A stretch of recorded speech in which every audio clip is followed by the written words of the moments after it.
압록은 숨은 녹봉이라는 의미가 있습니다. 숨은 녹봉이나 숨겨진 녹봉이라는 의미는 평소에 잘 드러나지 않지만 힘든 상황에서 비상금처럼 도움을 준다는 의미가 됩니다. 이는 단순히 금전적 도움을 의미하기보다 포괄적인 도움의 손길을 의미합니다. 그래서 살아가면서 무언가 문제가 생기거나 막힘이 있을 때 주변에서 자연스럽게 도움의 손길이 도래함을 의미합니다. 그런데 이 압록의 기운도 외부에서 뜬금없이 들어오는 기운이라고 보기보다는 다른 신살과 마찬가지로 평소 자신의 성향과 기운 발현의 결과물이 됩니다. 즉, 평소에 주변으로 덕을 베푸는 삶을 살았거나 무언가 우직하게 열심히 사는 모습을 보였거나 주변에 대리만족을 주는 느낌으로 천진난만하게 살았기 때문에 이런 사람들이 힘들거나 어려운 상황에 빠졌을 때 누군가 도움을 주고 싶은 마음이 생긴다는 것입니다. 그리고 보통 압록의 기운이 강하게 발현되는 사람들의 경우 평소 주변에 자신이 베푼 만큼 그것을 돌려받기 위해 아쉬운 소리를 하지 않는 경향이 있습니다.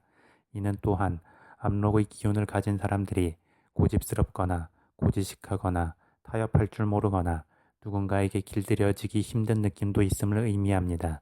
그래서 또 주변에서는 이러한 사람들이 어려움에 처했을 때 그냥 무시해버리는 사람도 있지만 조용히 도움을 주고 싶은 마음이 생기는 사람도 반드시 있게 되는 것입니다.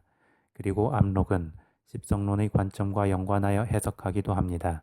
예를 들어 압록의 기운이 비겁에 해당하면 친구나 형제 또는 동료 관계에서 도움을 받게 되고, 식상의 자리에 있으면 밑에 사람에게 도움을 받게 되며, 재성의 자리에 있으면 아버지나 본가 또는 남자의 경우 여자나 아내에게 도움을 받게 되고, 관성의 자리에 있으면 직장 상사나 조직 시스템 또는 여자의 경우 남자나 남편, 시댁의 도움을 받을 수 있으며, 인성의 자리에 있으면 어머니나 외가의 도움을 받을 수 있다고 설명합니다.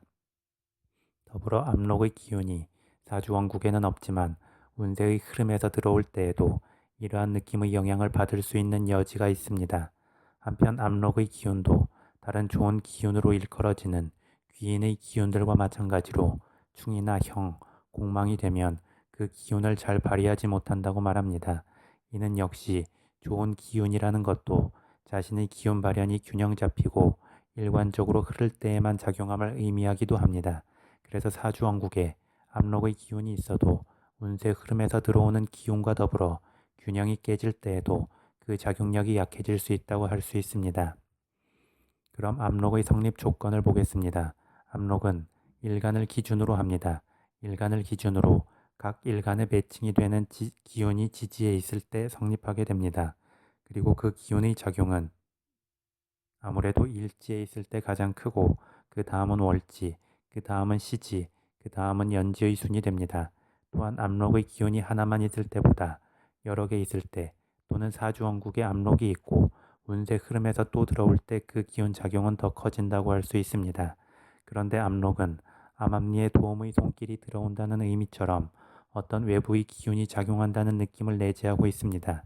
그리고 그 외부의 기운은 바로 건록의 기운이 됩니다.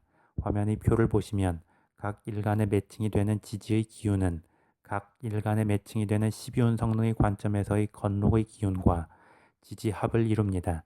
즉, 압록은 건록을 불러오는 기운이 되는 것입니다. 12운 성론에 대해서는 175번째 강의에서 설명을 드렸고, 건록에 대해서는 179번째 강의에서 좀 더 자세히 다루었습니다. 건록은 사회적 경험이 절정에 이른 상태입니다. 그래서 어떤 위기에서도 능히 헤쳐나갈 힘이 있고 주변 상황을 유리하게 만들어갈 수 있는 유연성도 있습니다.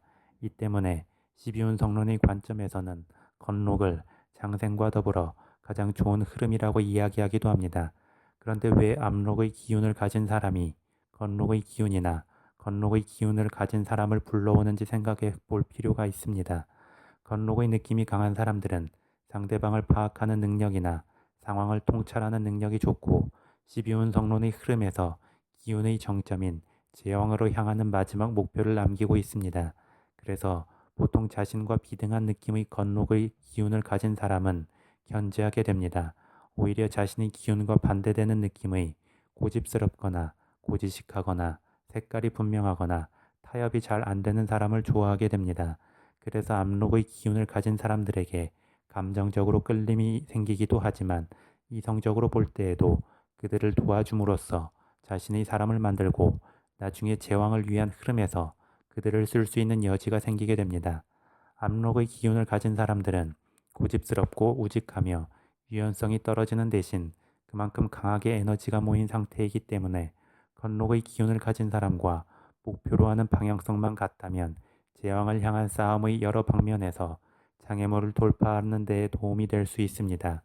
결국 압록의 기운이 강한 사람은 길들이기 어렵지만 길들이면 큰 힘이 되는 사람이고 그것을 알아보고 필요로 하는 사람이 건록의 느낌을 가진 사람이기에 압록의 기운은 자연스럽게 건록의 기운을 불러오게 된다고 할 수 있습니다. 그래서 이러한 느낌까지 생각해 본다면 결국 어떤 도움이라는 것도 무조건 일방적인 것은 없고 상호적인 것입니다. 서로가 서로의 필요에 의해 기운을 나누고 협력하는 것이라 할 수 있습니다. 그리고 기운의 관계성을 이렇게 좀 더 확장적으로 해석해 보려 하는 것도 필요합니다. 사주는 한 개인의 인생에 국한된 것이기는 하지만 또 한 개의 사주를 중심으로 관계의 역학을 따지는 것이기도 하고 나아가 관계의 역학적 작용이 다시금 개인의 사주에 영향을 미치면서 비로소 한 개인의 인생이 구체적으로 펼쳐지기 때문입니다.